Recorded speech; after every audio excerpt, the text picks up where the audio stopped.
श्री अध्यात्म योगी वात्सल्य समृद्धि विद्वसी आचार्य भगवान सुंदर सागर जी महाराज की, तीन कमला कुल मुनिराजों की, द्वादशांग श्रीवाणी माता की,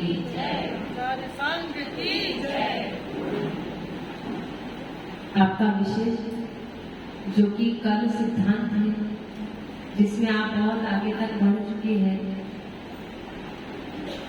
तो कर्म एक प्रकार का भी है, कर्म दो प्रकार के भी है, कर्म तीन प्रकार के भी है, कर्म चार प्रकार के भी है, कर्म पांच प्रकार के भी है, कर्म पांच प्रकार के भी है, द्रव्य क्षेत्र काल भाव भव।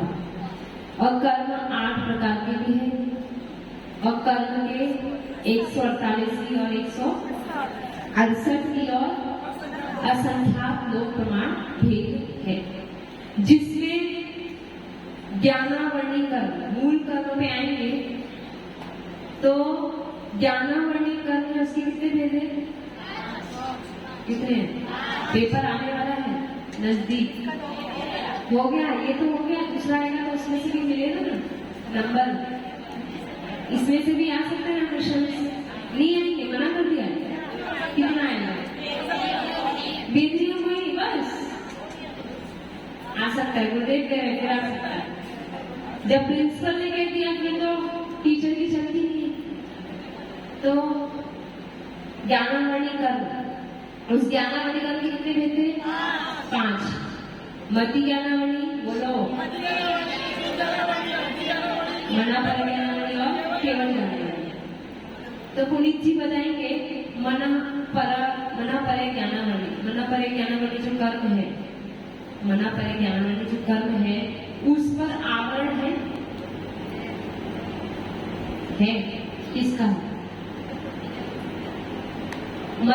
मना परे ज्ञान से पूर्व कौन सा दर्शन होता है? कौन सा होता है? चक्षु चक्षु। और अवधि ज्ञान से पूर्व कौन सा दर्शन होता है? अवधि दर्शन। और मति ज्ञान से पूर्व कौन सा दर्शन होता है? अशुभ ज्ञान से पूर्व चक्षु। तो अवधि ज्ञान से पूर्व अवधि दर्शन है, तो मना ज्ञान से पूर्व मने दर्शन, मना पर दर्शन क्यों नहीं है? इसका उत्तर बताया था। मेरा विषय तो ये नहीं था पहली बार, तो 3 लोग जो चल रहा था वही विषय था, गुरुदेव के लिए वही पढ़ा था, वही कर 3 लोग पढ़ा था नहीं, कर्म सिद्धांत आपने शोभा देगा, वो ये सब पढ़ चुके हैं। तो जो मनहा पर ज्ञान है उस पर कौन सा दर्शन लगेगा? हाँ बताओ, माइक देगा।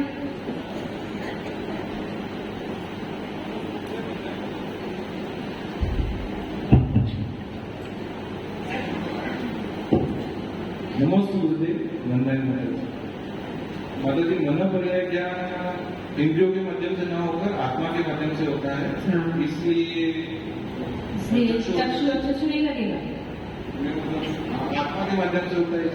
अवधि ज्ञान किससे होता है? अवधि ज्ञान किससे होता है? चक्षु। अवधि ज्ञान किससे होता है?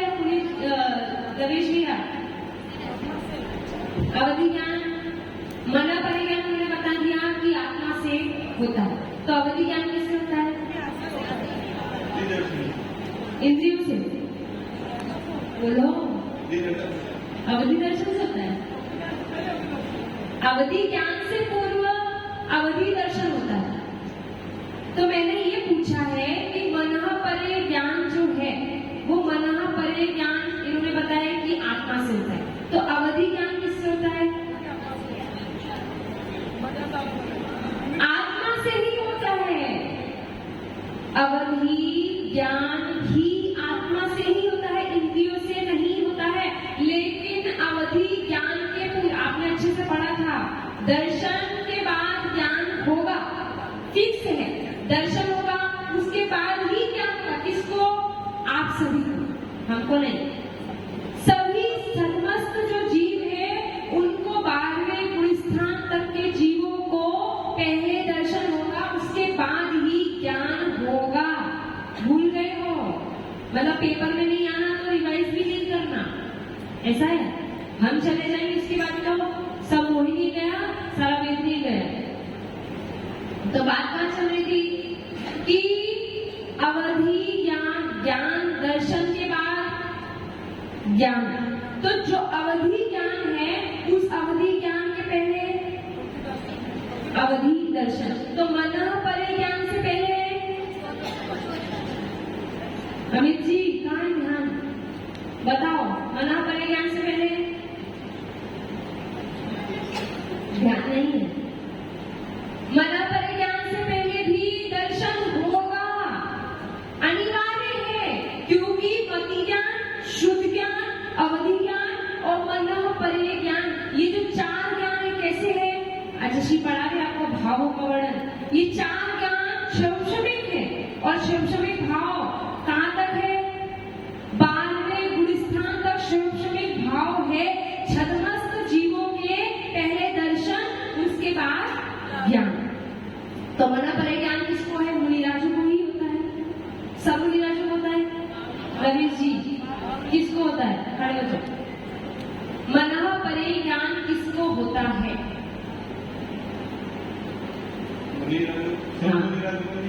किसको होता है? आचशी को है? आचशी समझ के आप क्या बोलने वाले है? देखो हाँ कर रहे। किसको होता है मनः परे ज्ञान? भावलिंगी मुनिराजों को। तो जो भावलिंगी है उनको सबको होगा। आचशी भावलिंगी है ना, तो उनको भी है। पंचम काल में नहीं होता, चतुर्थ काल में होता है। पक्का चतुर्थ काल में होता है। चलो ठीक है, मान लिया। तो चतुर्थ काल में जितने भी मुनि बनेंगे सबको मनः परे ज्ञान होगा। अमित जी होगा, वो कह रहे हैं। तो किसको होगा भाई? तो कुछ किसको होगा? मुनिराजों को ये फिक्स है, आपको नहीं हो सकता। आप सामने वाले की मुनि जी के मन की बात नहीं जान सकते। तो किसको होगा? केवल केवल मुनि को ही होगा। और उसमें भी किस मुनि को होगा? जो विशेष रिद्धिधारी, मनः परे ज्ञान रिद्धिधारी जो मुनि है, उनको ही मनः परे ज्ञान होगा। उसमें विशेष विशुद्धि चाहिए, आपको बताया गया था। अगर आज हम समझ जाएंगे मेरे बारे में क्या सोच रहा, तुरंत बदले की भावना आ जाती है। यानी सोचो, वो मुनिराज जिनको मनः परे ज्ञान होता है, वो मुनिराज जान रहे कि मेरे बारे में गलत सोचा, उसके बाद भी उनके मन में दुर्भावना पैदा नहीं होती है। इतनी विशुद्धि चाहिए। होगा चतुर्थ काल में ही होगा। मुनि जो मनः परे ज्ञान रिद्धिधारी है, उनको मनः परे ज्ञान होता है। तो मनः परे ज्ञान, ज्ञान से पहले दर्शन। तो चक्षु और अथवा अचक्षु दर्शन के बाद दर्शन पूर्वक ही ज्ञान है। तो चक्षु अथवा अचक्षु दर्शन के बाद मनः परे ज्ञान होता है। अब आई केवल ज्ञान। मति ज्ञान, शुद्ध ज्ञान तो सबको पता है। राजू जी, मति ज्ञान की क्या परिभाषा है? मति ज्ञान की परिभाषा पूछिए, सुनना ध्यान से। पता नहीं हमको, पता है, बता रहे। देखो, मति ज्ञान की क्या परिभाषा है? मस्त गुरुदेव बनना है माना, सब समय के साथ चौपड़ हो गए। हाँ, अमित जी को दे दो, अमित जी को पता है, वो भी देख रहे अवधि ज्ञान में, वो अपना अवधि ज्ञान लगा रहे। फिर तो बता रहे हैं मति ज्ञान की परिभाषा। जो कर्ण के द्वारा, हाँ, कर्ण के द्वारा, पांचों इंद्रियों के द्वारा मनः परे ज्ञान, मति ज्ञान पांचों इंद्रियों के द्वारा पाया जाता है। पांचों इंद्रियों मन से, जैसे मुझे सबको पता है, नहीं पता है। पांचों इंद्रियों छठे मन के द्वारा ज्ञान प्राप्त होता है, उससे मति ज्ञान। समझ में आ गया? मति ज्ञान की क्या परिभाषा है? मति ज्ञान लगाया, उनका काम कर गया। जो पांचों इंद्रियों और छठे मन से होता है, उसको क्या कहते हैं? मति ज्ञान। और मति ज्ञान से पहले दर्शन चक्षु अथवा अचक्षु। अश्रुत ज्ञान की क्या परिभाषा है? जोर से बोलो, क्या आनंद आप खड़े हो जाओ। श्रुत ज्ञान की क्या परिभाषा है? माइक निवान खड़े हो जल्दी से। मति ज्ञान की परिभाषा होती है जो मन और 5 इंद्रियों के द्वारा होता है, इंद्रियों के द्वारा चलता है, वो मैं मति ज्ञान से बोलूंगी। मति ज्ञान की परिभाषा है जो इंद्रियों और मन से होता है, वो होगा मति ज्ञान। श्रुत ज्ञान की हाँ बस हो गया। जो मन के इंद्रियों से होता है, मन के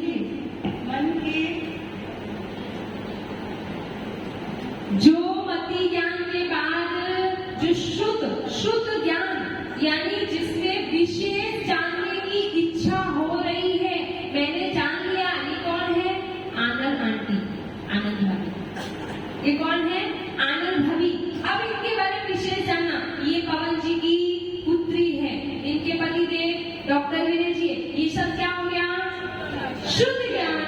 समझ में आया विनय जी? समझ में आ गया? तो मति ज्ञान के द्वारा जाने गए पदार्थ को और विशेष जानने की इच्छा होना, ये हो गया शुद्ध ज्ञान। समझ में आ गया?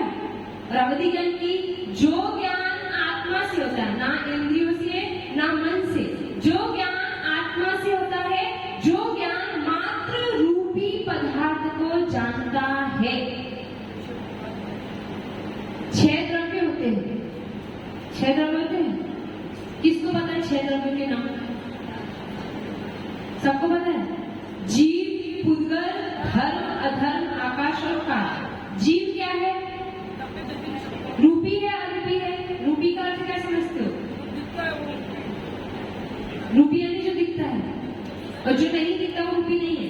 परमाणु आपने सुना होगा, परमाणु वो दिखता नहीं है, उसका मतलब वो रूपी नहीं है रूपी, दिखता तो नहीं। अभी रूपी की परिभाषा क्या बोली कि जो दिखता है वो रूपी और जो नहीं दिखे वो अरूपी।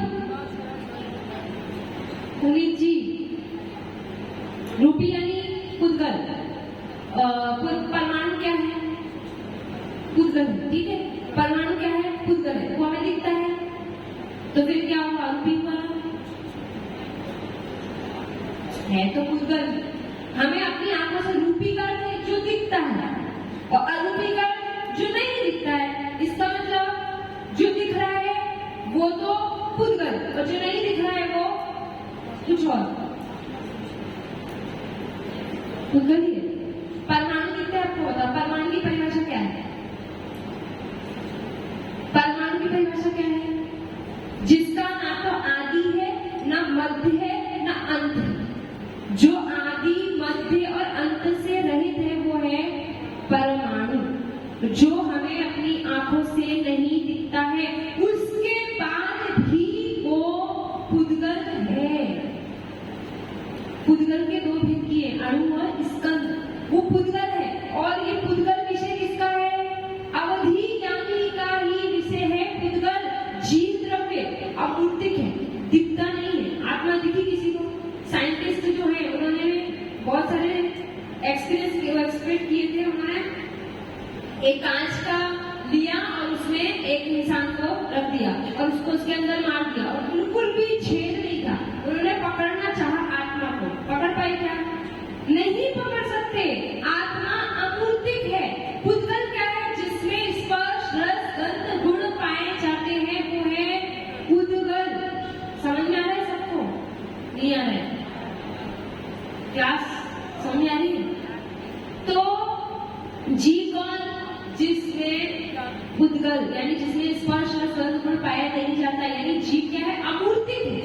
और पुद्गल क्या है? मूर्तिक है, जिसमें स्पर्श रस गंध गुण पाया जाता है। अब धर्म द्रव्य क्या है? धर्म द्रव्य आपको दिख रहा है? धर्म द्रव्य नहीं दिख रहा है। धर्म जो जीव और पुद्गल को चलने में सहायक, उदासीन रूप से सहायक होगा। अभी बरसाती बैठी है तो धर्म द्रव्य अपना काम कर रहे हैं क्या? कैसे कर रहे हैं? आप तो बैठी, मैंने परिभाषा क्या बोली कि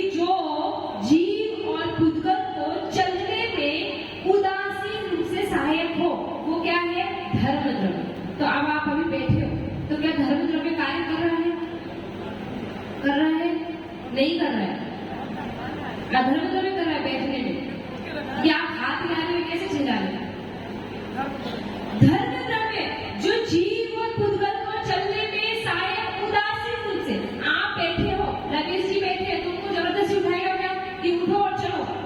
नहीं, धर्म द्रव्य का कार्य है जो जीव और पुद्गल को उदासीन।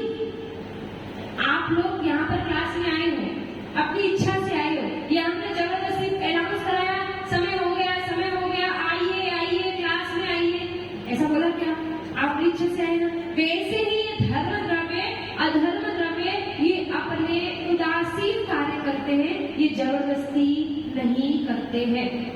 धर्म द्रव्य की परिभाषा, अधर्म द्रव्य की क्या परिभाषा है राजू जी?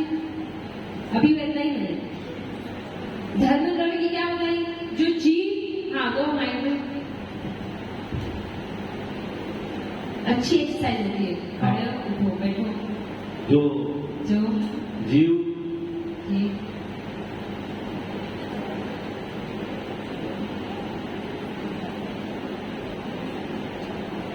साइड में क्या नाम है भैया? पुनीत जी के पिताजी क्या नाम है? धनपाल जी। नमस्ते गुरुदेव, वंदना माता जी। जो कुछ विचार बन रहा है उसके हिसाब से जो जीव और पुद्गल की गति को रोकने का सहायक है वो अधर्म, रोकने में सहायक है। तो अभी आप रोक गए तो मतलब विचार वगैरह जो हमारे बन रहे हैं, विचार नहीं, गति जो जीव और पुद्गल को अधर्म द्रव्य की परिभाषा बोलती, जो जीव और पुद्गल को ठहरने में उदासीन कारण है। उदासीन शब्द बहुत जरूरी है, समझ आया ना? आप बैठे हो तो आपको बैठे रखा है, आप खड़े हो गए तो खड़े हो, इसमें आपको कोई जबरदस्ती कोई नहीं कर रहा है आपको। उदासीन कारण है वो है अधर्म द्रव्य। समझ आ गया रमेश जी?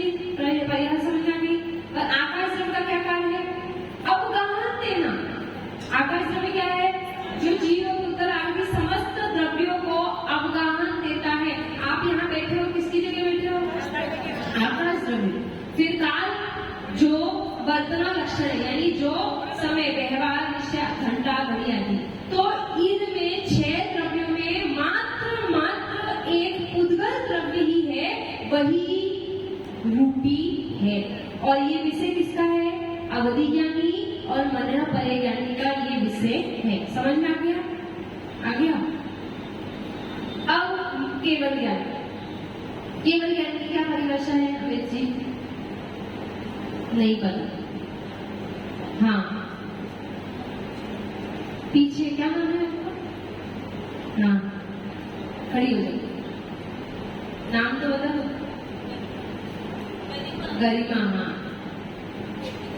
नहीं देख के कैसे बता सकते हैं? केवल ज्ञान की क्या परिभाषा है? नमस्ते आचार्य श्री वंदना माता जी। जो अरिहंत और सिद्धों के पास होता है वो केवल ज्ञान है। अच्छा, आपके पास नहीं है? हम हमारे उसके आवरण प्राप्त करने लायक है, लेकिन आपके पास है केवल ज्ञान? नहीं है। नहीं है, आज से सिद्ध कर सकते हैं उनके पास है और आपके पास भी है। आवरण है ना अभी तो, केवल ज्ञान है या नहीं है है? लेकिन आवरण है। कहाँ है? तो रानी फिर सब कुछ वो बोल तो जीव के अंदर प्रकट नहीं हुआ अभी। मतलब है आपके पास केवल ज्ञान, तो आपकी भी पूजा कर सकते हैं हम? नहीं, अभी प्रकट नहीं हुआ ना, इसलिए केवल ज्ञान नहीं हुआ। अरे वो सिद्ध भक्ति पढ़ते उसको बोलते तब सिद्धे में सिद्धे संयम सिद्धे चैत्य सिद्धे नानामी दर्शनामी यह सिद्धे श्री से नमस्कार। इसमें सिद्ध परमेष्टि को नमस्कार करते हैं। और सारे सिद्ध यानी जो भी सिद्ध नहीं हुए उनको भी कर रहे हैं, जो होने वाले हैं उनको भी कर रहे हैं, जो भी है वर्तमान में या कभी चारित्र से सिद्ध हुए, नए से सिद्ध हुए, तब से सिद्ध हुए, सबको नमस्कार कर रहे हैं। यानी हम आपको रोज नमस्कार करते हैं। वो तो मालूम नहीं था। तो केवल ज्ञान की परिभाषा क्या है? अध्ययन सिद्धि के पास होगा, ये तो हमें भी पता है। परिभाषा क्या है? देखिए, इंद्रियों से रहित ज्ञान है और ये असहाय ज्ञान है। इसे प्राप्त करने की किसी की सहायता की आवश्यकता नहीं है। बस हो गई परिभाषा। पूरा नहीं। कौन बता रहा है? हाँ, खड़े हो जाओ। ज्ञानावली कर्मों के नाश होने पर केवल ज्ञान की प्राप्ति होती है। ज्ञानावली कर्मों के नाश होने पर केवल ज्ञान की प्राप्ति होती है। तो ज्ञानावली कर्म के 5 भेद है, तो कौन सा मति ज्ञानावली, शुद्ध ज्ञानावली, कौन सा कर्म पे नाचते हैं? नेहा बताइए। नमस्ते महाराज जी, वह ज्ञान जो समस्त द्रव्यों के सभी पर्यायों को एक ही समय में एक साथ जानता है, उसे केवल ज्ञान। ये लिखी नहीं आपने? लिख लो। बैठ जाओ। क्या बोला? जो समस्त द्रव्यों की समस्त पर्यायों को एक साथ युगपत एक साथ जो जानता और देखता है वो है केवल ज्ञान। क्या बोला? लिखी नहीं कुछ लोगों ने परिभाषा। जो समस्त द्रव्य, द्रव्य कितने थे? 6। तो समस्त द्रव्य और उनकी जितनी भी पर्याय होंगी, जितनी भी भूत की, भविष्य की, वर्तमान की जितनी भी पर्याय होंगी, तो जो समस्त द्रव्यों की समस्त पर्यायों को एक साथ जानता और देखता है, एक साथ। ये बात ध्यान रखना।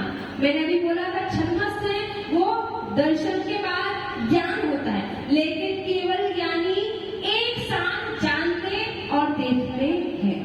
लेकिन अपन को भी लगता है ना कि अपन एक साथ में जान रहे और देख रहे, लेकिन ऐसा नहीं है। तो वो है केवल ज्ञान। समझ में आ गया? और वो केवल ज्ञान किसको होता है? अरिहंत भगवान और सिद्ध भगवान के केवल ज्ञान होता है। हमारे अंदर भी केवल ज्ञान की शक्ति क्या है? हमारे अंदर शक्ति है, व्यक्ति रूप से हमने अभी उसको प्रकट नहीं किया, इसके लिए हम यहाँ नमस्कार योग्य नहीं है। समझ में आ गया? तो केवल ज्ञान 5 परिभाषा होगी ज्ञानावली की, ज्ञान की।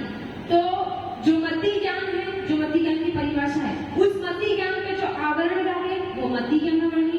शुद्ध ज्ञान है, उस शुद्ध ज्ञान पे जो आवरण डाले वो शुद्ध ज्ञानावली।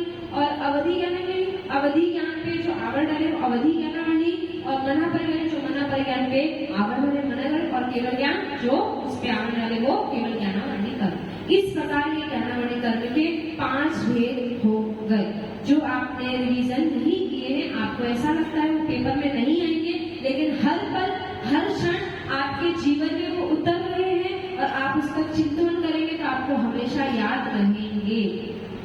ठीक है, चलिए। तो आज जो जाना है वो हमारा याद रहे, भूले ना, और भविष्य में ये हमारे जीवन में भी उतरे कि हम किस किस कर्मों से आवृत हैं और कैसे कैसे कर्म हमें जकड़ रहे हैं और मुझे उन सारे कर्मों से कैसे छूटना है, ऐसा विचार करें और सरस्वती माँ से प्रार्थना करें कि मुझे केवल ज्ञान की प्राप्ति हो। ओम